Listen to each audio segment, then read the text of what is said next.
Welcome to Nature Connects, the podcast where we explore the deep and surprising relationships between people, places and the natural world.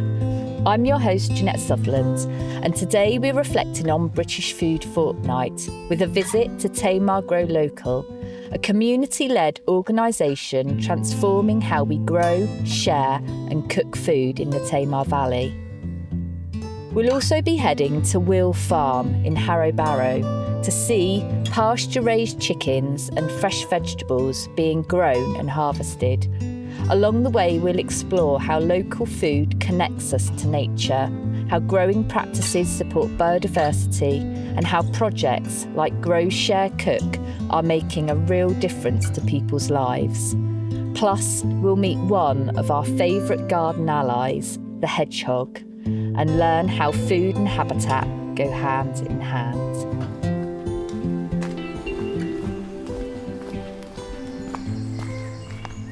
So we have arrived at Mill Lane Acres, which is Tamar Grow Local's farm start site. And I'm delighted to be here with Rachel from Tamar Grow Local this morning. We're stood at the top of the site and the clouds are beginning to part. We can see Kit Hill in the distance and we're looking down over an array and mosaic of projects. So thank you for being with us, Rachel. Thanks for having me. So if we could just start off, if you could tell us who Tamar Grow Local are, what inspired the organisation's founding and how your work has evolved over time through different projects and partnerships across the Tamar Valley. So Tamar Grow Local CIC, Community Interest Company, was established in 2007 and set up a couple of Cowstock residents who wanted to start an allotment site. So the organisation was formed around a management committee for allotment site. That then soon grew into us managing another site in St Budo and developing a range of local community projects that were requested by local residents in the valley around growing, supporting local food and re-establishing market gardening in the area. And so the community projects were set up for a way for people to get involved in growing or buying local food. This, with the help of some lottery funding at the time in 2013, led to me getting my job at Tamar Grow Local, along with my colleague Sarah, to help establish an online farmers market called Tamar Valley Food Hubs, which is now in its 12th year. And we work with over 50 local producers across the year who all sell their produce online. When we set up in 2013, there wasn't actually that many local growers left in the valley. And we knew that land was really pricey in our area. It gets snapped up. There wasn't that many opportunities for new growers to be able to establish horticultural businesses due to cost and availability. So we established our farm start here in Lower Metherall back in 2016, I think it was, to help support new entrants into horticulture. So we rent out half-acre and acre plots to people who have a business plan and want to try out a horticultural business at low cost and low risk. So we have on this site 2 market gardens, a development orchard, a flax growing project and a lavender growing project, and a vineyard project that was originally a farm start business but has now evolved into becoming a community project. So we do lots of work around access to land for new entrants and support with routes to market for produce for local producers. We also run a wholesale hub called the Good Food Loop, which runs into East Devon and back over Dartmoor. And so producers we can cross-trade with other local hubs and producers.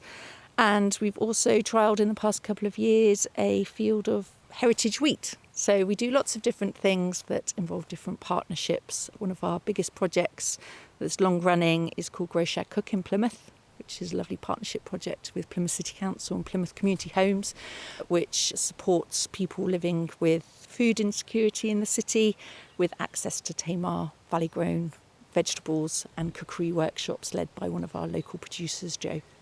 Gosh, it sounds so wonderful. I've got so many questions. So should we go for a wander? Yeah. and have another chat Yeah. about the projects as we go along?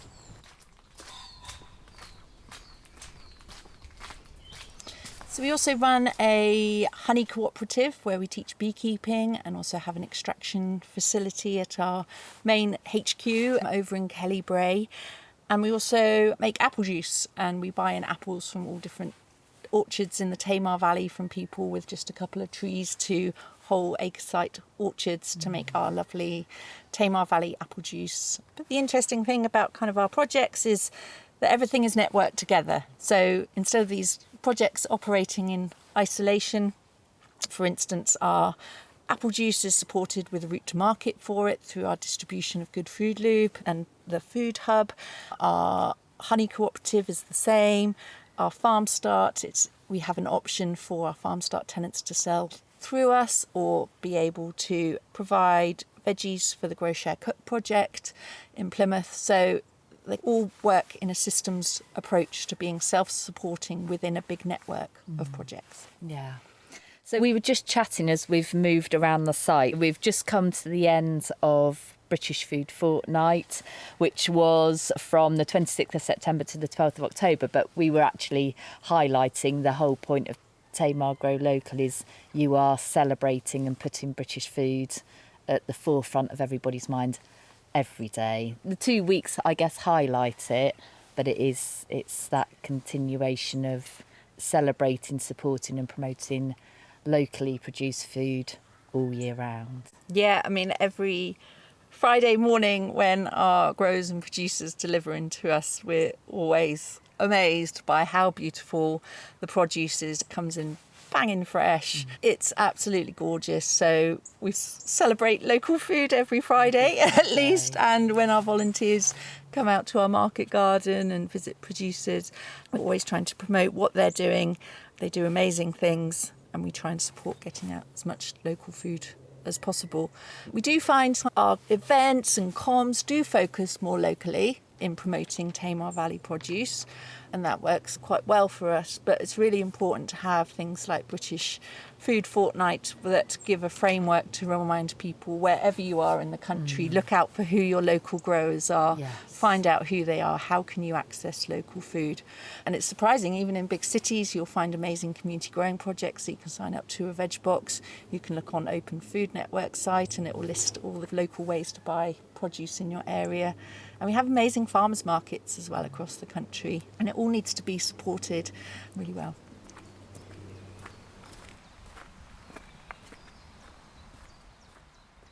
So tell us more about the Grow Share Cook project. So Grow Share Cook is a project that is a Plymouth-based project supported by Plymouth City Council and Plymouth Community Homes, where we supply in fortnightly veg bags to people facing different barriers and issues around accessing healthy food and local fresh produce. It supports people in the city facing various barriers to local fresh food and facing food insecurities, and it's a project where we supply in local veg bags, where we source as much of the produce as we can from local producers throughout the year. So there's a really lovely seasonal bag that goes fortnightly to people's doors or collection points in kind of community centres in the city. It's also a project that offers cookery workshops that are co-designed with people receiving the veg bags and one of local growers, Joe from Wheal Farm. And it's decided as a group what people would like to have a workshop on, and it's usually focused around how to make best use of the seasonal produce that's in the bag. We've also had a lovely kind of LinkedIn project with that, working with the University of Plymouth, who helped us create a cookbook last year, which is wonderful. And we were at Flavourfest in Plymouth this year doing a cookery demo as well. But it's a really lovely project to link local growers in the valley with people in Plymouth, which historically was much closer, as the Tamar Valley was Plymouth's main food growing area, supplying into the city and into the dockyard for voyages that went global, to hook up with the railway network to take fresh produce across the country. So although it's not working to that extent now, the Grow Share Cook project is a lovely way to connect people in the city with local produce.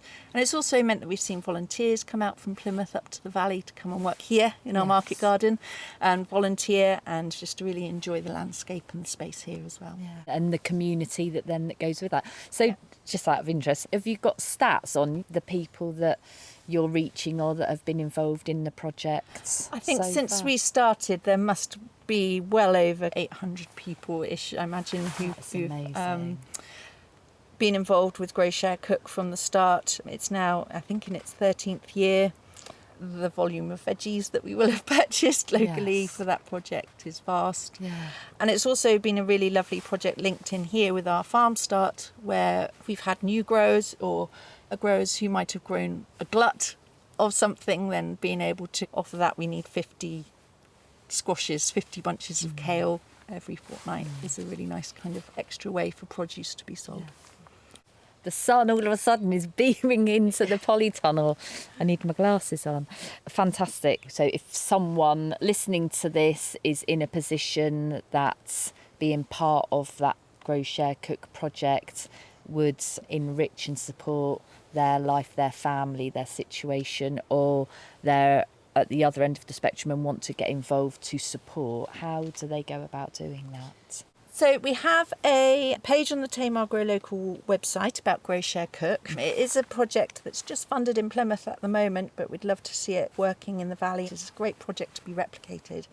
But if you're in Plymouth and you are a Plymouth Community Homes tenant, you can always get in touch with your housing advisor or direct to the Plymouth City Council. It's the project led by them, so they'll be able to signpost you over to us. So hearing of the network and the collaboration between growers and producers in the Tamar Valley and beyond, what does local food resilience mean to the Tamar Valley? So I think resilience shows itself in quite a number of different ways. For a grower or producer of food, I think resilience shows in being able to have a number of different ways to market your produce and sell your produce. I think by being also for consumers to be able to purchase foods in different ways. We've got great history of roadside stalls in our area, but also times have changed. People want to buy online. So ways of selling like Tamar Valley Food Hubs enables people to buy, sit at home, do their order, buy from 30 different producers. Our local farmers markets are really important, farm shops. So having that variety of way builds resilience in the local food system. We also see resilience needs to show in being accessible to everyone.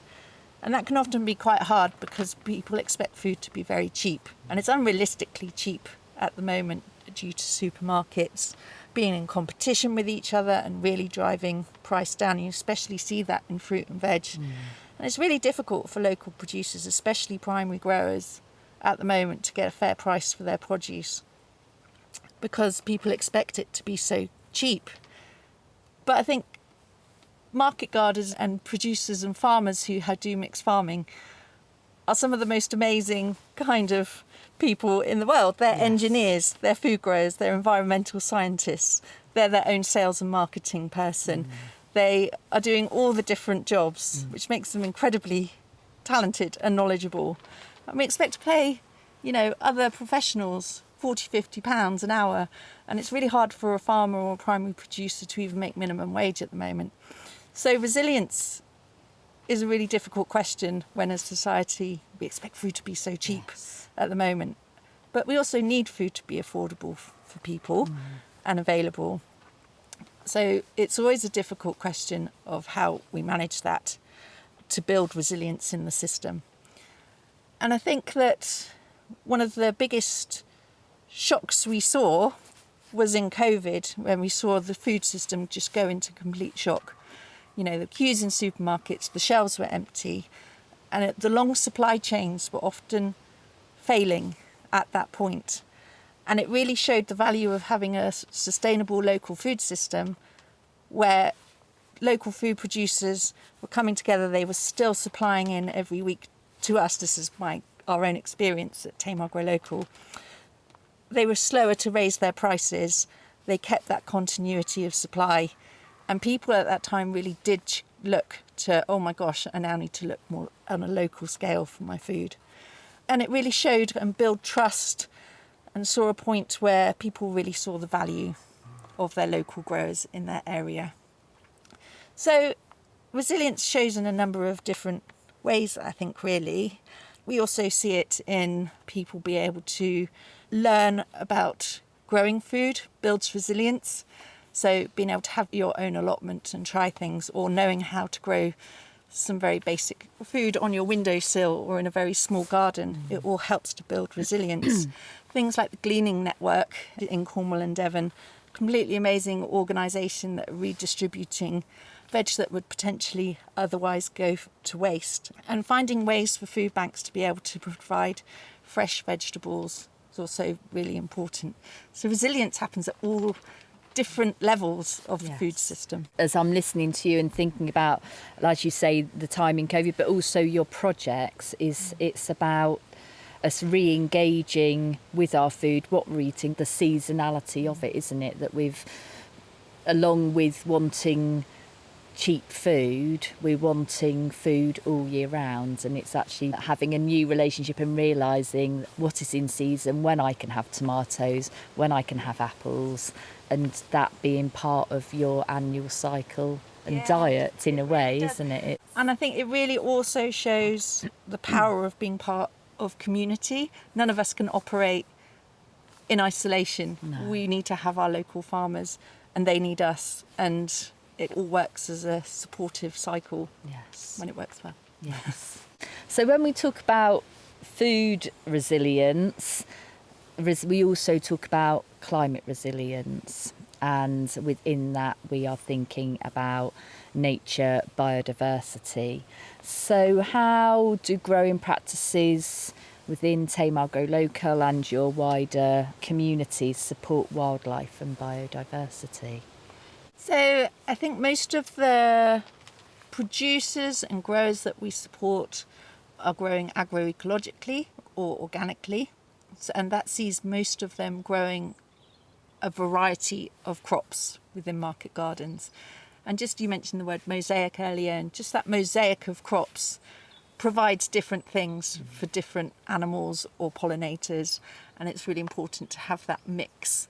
You'll see on the site here we have quite deep edges and boundaries. We have corners that are left completely untouched to support wildlife in the area.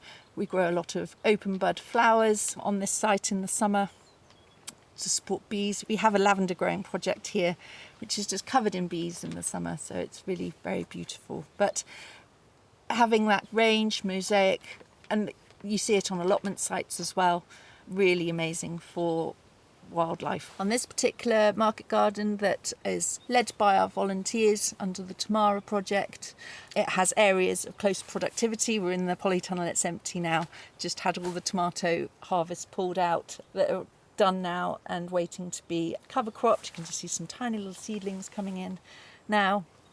That'll be covered and then replanted. And then, as you say, rough perennial areas. There's also apple trees in this space, productive fruit bushes that support birds, small mammals. And what's lovely, we've occasionally seen barn owls come across as well, which is really great. Yeah, and we managed to scrump a few raspberries on the journey. So the podcast is named Nature Connects for a reason. I've been looking at the research behind nature connectedness and the concerns of our disconnect. But from your point of view and within this amazing project, what role does food play in connecting people with nature? So the two are really closely aligned.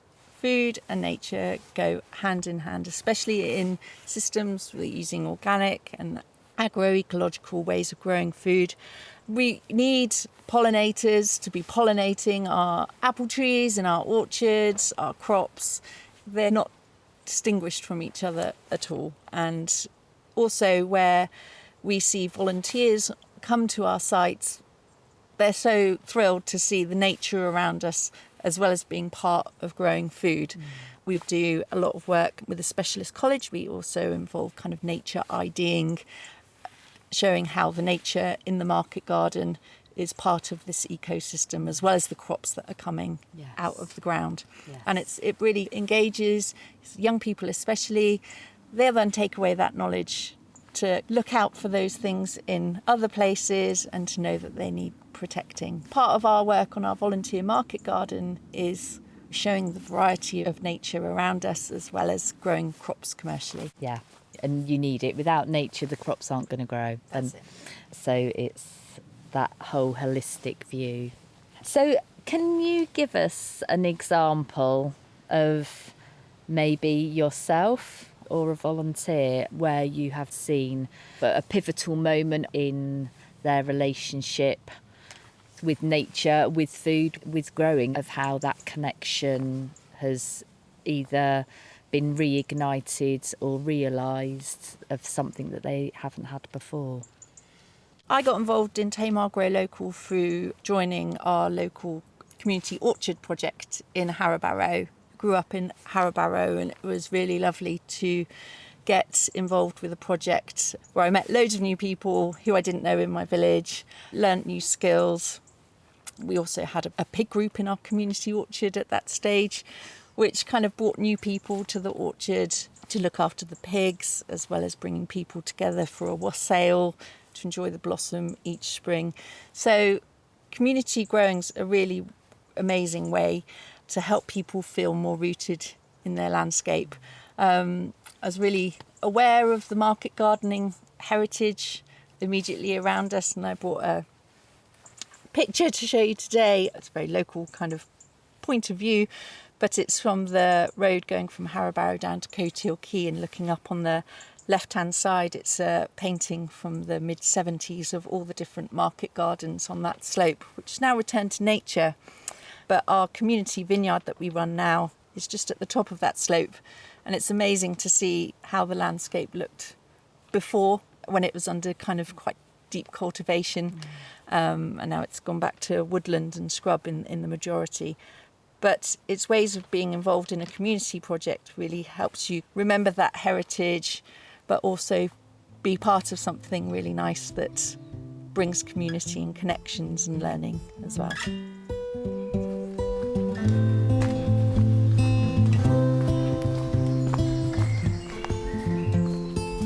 Hello, my name's Bryony, and I'm here helping Ginnette today record the Nature Connects podcast. So I'm going to be talking about hedgehogs today, which is one of our special species. The hedgehog is one of Britain's most beloved and recognisable mammals, known for its distinctive spiny coat and endearing snuffling behaviour. Nocturnal and solitary, hedgehogs are excellent foragers, feeding on a wide variety of invertebrates, including beetles, worms and caterpillars, making them natural allies for gardeners.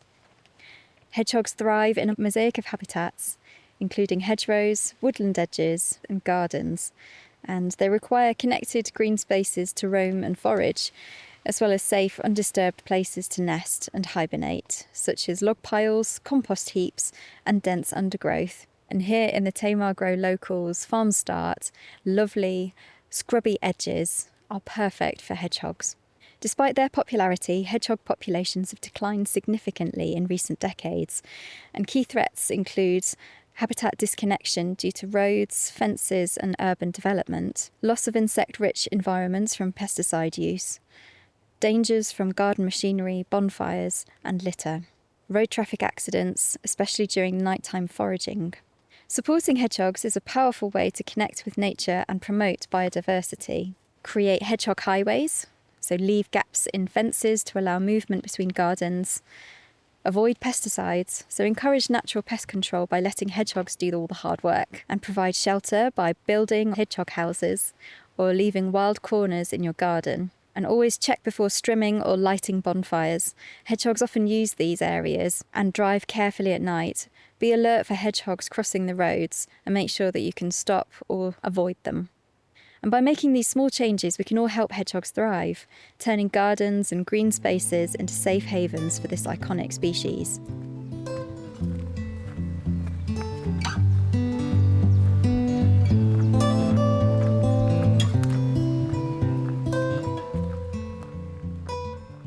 So before we finish, and I think we could probably stand here for hours, there's so much to talk about and so much to see. But can you tell us what's next for Tamar Grow Local? So in the immediate sense, we're just finishing up apple season. I think we've made 4,000 bottles of apple juice this year. I had lots of people come in and use community apple juicing facilities, which has been great. So we're in mid-October now. We're starting to think about Christmas. Oh my. So we're starting turkeys and Christmas veggies, and Brussels sprouts are on our minds at the moment, and getting ready to support our growers in selling lots of lovely produce this winter. We've also just launched a new project in the valley called Grow, Share, Prepare, which is around supporting people who are not in work or education to find out more about work in horticulture and in hospitality and in food production. So that's underway, happening in the Callington area. It's just starting. It'll be going on till at least Easter. So if anyone's interested in finding out more about that, then do drop us a line. But long term, we'd love to see our volunteers coming to use this site. It really brings the farm start alive, having people here volunteering. So we'd love to continue that, but also to bring on accredited training to this site as well is a really long-term goal of ours. So we're constantly looking at how we can do that. That would be fantastic, wouldn't it? In growing the green careers, to be able to offer training. That's it. We're also about to launch a new project nationally with some national organisations called Land Workers Alliance, Shared Assets and the CSA Network. And it's called Land Match England, and it's around matching up people with spare land with people wanting to start new land-based businesses. So it's a matching and support service around business planning and hooking people up on the land. So that's launching mid-November. Okay, well, we will make sure that all of those links go into the show notes, and signposting. Wonderful. For exciting things ahead. Well, thank you very much for your time this morning. It's wonderful. Thank you. So we've had a fantastic morning with Rachel from Tamar Grow Local at the Farm Start project. And this afternoon we've come to Wheal Farm to meet Sam, farmer, producer and grower in the Tamar Valley. Now we're in a barn, sheltering from the mizzle and wind, but it's really nice to meet you, Sam. Thank you. So, Sam, let's start off, if you could paint a picture for our listeners just about who you are, what's brought you to the Tamar Valley, and what you're doing. Thank you, yeah. It's good to be with you today. So my name's Sam. I grew up here as a boy, actually, just outside Tavistock. My family moved to Tavistock when I was a little baby, and we spent 12 years here. So I went to Tavistock Primary, and I went to Tavistock College for a few years, and we moved away then when I was a teenager. I always had an interest in farming, and always said to myself when I was a teenager that if I ever get the chance to come back here and farm, that's exactly what I would do. And so that is the story. And when I got married and had some kids, we were in a position to move here, and so it was a big step about nearly 6 years ago. That's what we did, and it was just right 2 weeks before COVID. So we arrived here, and it was a strange time, but we started out and we started growing, and we hit the ground running. Okay, so what acreage have you got here? When you arrived, what did you start with, and what's that journey been? So we've got 13 acres, and when we arrived we started very small. Actually, with some friends, we borrowed some land off them as we did the sale of this field. And we started off and we got a few shops on board, took our produce, and it wasn't until end of year 2 that we got involved with Tamar Grow Local, and that really helped us along our way and spread the word about what we were doing. The first couple of years, slow start, but there was a lot of setting up to do, and that took some time, but we slowly got into it and got some customers behind us, and there's some really good, fantastic customers in this area. So what are you growing? So we started off growing a lot. We went in with a lot of different products and tried to grow everything, and then realised very quickly that perhaps there wasn't a market for everything, and then some things weren't financially viable, and we slowly scaled back over a few years, to the point where we are now, where we grow probably 6 or 7 crops, mainly, and they do really well for us. And we found them to be the most profitable for our business. Did I see brassicas or something? We grow kale, Right. and we grow cabbage, we grow leeks, and we grow onions. And our main crops really are mixed salad bags and spinach bags. And we sell them both to direct customers on Tamar Grow Local, and we sell them to the shops in bulk. So that's pretty much our bread and butter. So within the Tamar Valley, are you part of the Good Food Loop? We're part of Good Food Loop. They extend our products further afield into Exeter and across into Dorset. We're part of the Tamar Grow Local, which covers the southeast of Cornwall and South Devon. So you also rear pasture-raised chickens. Was that an idea from the start, or has that grown as you have? Yes, it has been an idea from the start, although it's been a slow progression into it. Obviously, there's been infrastructure to invest in. There's been a lot of time put into just how we produce them and what's the most profitable way to do that. And we've taken a slow journey into that, actually. And it's been good because the vegetables have helped us along financially in our business. And we've been allowed that time just to ease into the chicken production. So we raise them in what you might call polytunnels. They're shelters, basically. And they've got really good ventilation, really good light. Yeah, we move them every other day. So every second day, they get moved onto fresh grass. So they spend most of their life to forage naturally in fresh grass. They pick up the bugs, they eat the grass. They are a bit different from free-range chickens, because free-range chickens could mean a variety of different things.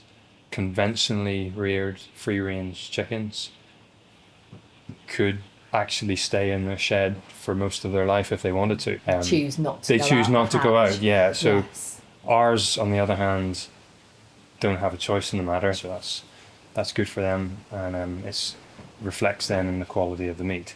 So it's a good system. Yeah. So what sort of numbers are you up to? And again, where is the product going? We're very small at the minute. We're slowly getting into it, and we're, I think, about 50 per week at the minute. So yeah, we just sell them locally through the Tamar Grow Local, and some local butchers have started taking off us. Brilliant. And it's very encouraging here. So you've spoken about the setup that you have for the chickens. So how does that influence and impact on how you manage the land and that balance between productivity and biodiversity? So one of the things we've done in the past few years on the field for a pasture-raised chicken is we've put in a herbal ley, and we've direct drilled that into our grass, and that obviously creates a diverse range of species in the grass, which is what we want, and obviously helps the diet of the chickens as well. And with the chickens, as they move, they basically activate the soil with their manure, and they don't go back onto the same grazing for at least 6 months. So we can see a substantial change in the grass. And since we moved here, we can see how much it's grown, and the quality of the grass has improved greatly, which is going to hopefully help us in long term, because we want to graze the grass with another animal, and obviously that will produce forage for them in future. So that's part of our scheme of building the soil and building the grass and the soil health, and to produce good fodder. So obviously the weather today, it keeps blowing in. 1 minute we've got sunshine, then we've got rain. So how does the weather and seasonal changes and challenges impact your business? Yeah, hugely. Each year there's a different crop performs differently, and one that you might think is going to do well doesn't do well, and then because of the weather, or another one that is unexpected, it does really well. And it's been changing every year. We've seen so many extreme weather events over the past 4 or 5 years since we started. I don't think there's been one year that's been the same. And especially this year, there's been a lot of heat. And I would say one crop in particular, beetroot, we struggled really heavily with that. And we lost actually all of our beetroot to the heat. So planning wise, it's hard because obviously we're putting these seedlings in as modules. And if we don't get the timing right, or it gets too dry, we're going to have to water. And if we don't water in time, we might have lost 50% of the seedling. So it has been a bit of a challenge. Our philosophy probably has just been to put in more than what we need and try to minimize the loss as much as possible. Yeah. And hope for the best. I know Rachel was saying this morning she took us up to the vineyard, and they've, in the sort of midsummer, were looking that the vineyard was going to be hugely successful, but then it ended up, when it came to harvest, the rain come just at the wrong time, and they didn't get the harvest they were hoping for. But it's the one thing you can't plan for, but it's the one thing you need. Yeah, exactly. Yeah. It'd be really interesting just to hear about how you connect with your consumers and how your relationship and collaboration with TGL influences and supports where your produce is ending up within our communities. So we started off basically as selling direct to shops. That was quite a steep learning curve for us, because the challenge for the smaller grower, especially in the Tamar Valley, with its rich heritage of market gardening, is to make the business profitable. And if you rely solely upon shop customers, you have to go into those shops at the same price, basically, as conventional wholesaler. So if you want to supply organic, locally grown produce, you're having to take a price cut for that produce and match the price of the wholesalers, which is challenging because of the scale. And where Tamar Grow Local comes in is it puts us in contact with direct customers, so we can charge retail price, and obviously it's a higher profit margin for us. They take out the legwork for us as a business because they put us in contact with the customer directly, and so we can get on with the growing, and it's almost like a farmer's market online locally. And we don't have to stand on the market for 6 hours and try to sell our produce and use that time. Basically every Friday we deliver our produce. It takes 20 minutes and they deliver it for us. As a business model, the Tamar Grow Local for small growers is fantastic. And it is such a beneficial thing to try and regenerate this type of business in the Tamar Valley. Yeah.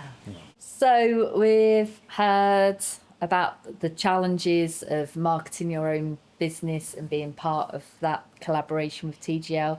So for you, on your 13 acres, what's next? What do you hope for your business moving forwards? So we are very hopeful for expansion and just keep plugging away at what we're doing. And we recently have started to sell our produce to London, which is fantastic for us, which has been an aim for us actually. And we sell through a similar business model to TGL in London, and they've now gone UK wide.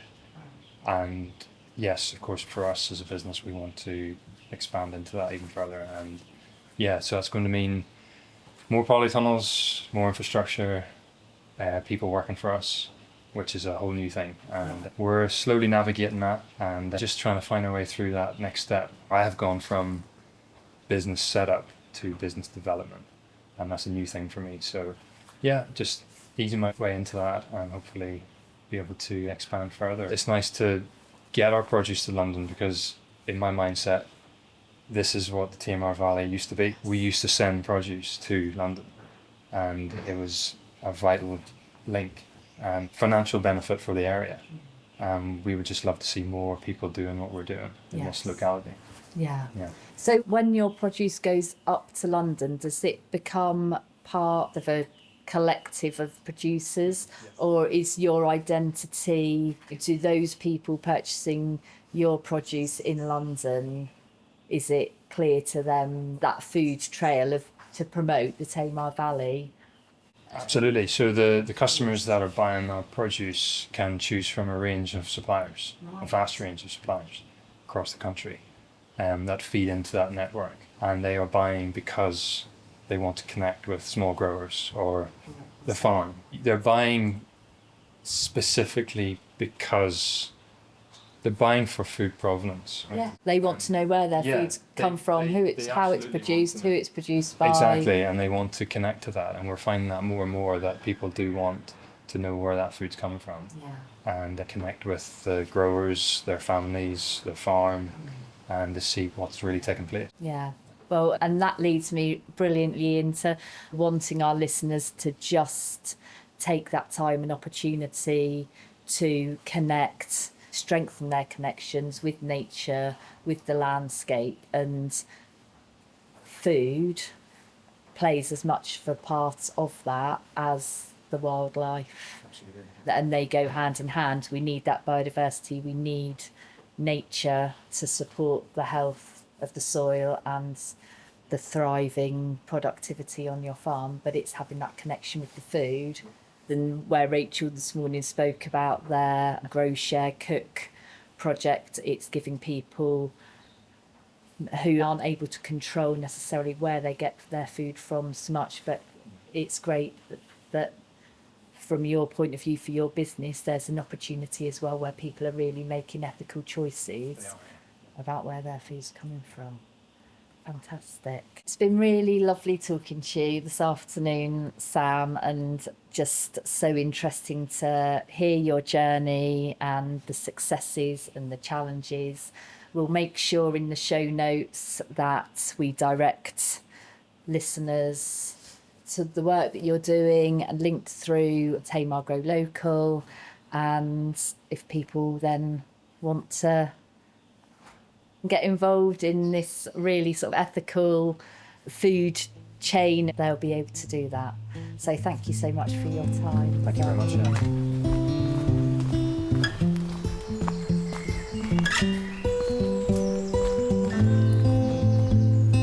That's it for today's episode of Nature Connects. A huge thanks to Tamar Grow Local and Sam at Wheal Farm for sharing their inspirational work and reminding us that food is more than fuel.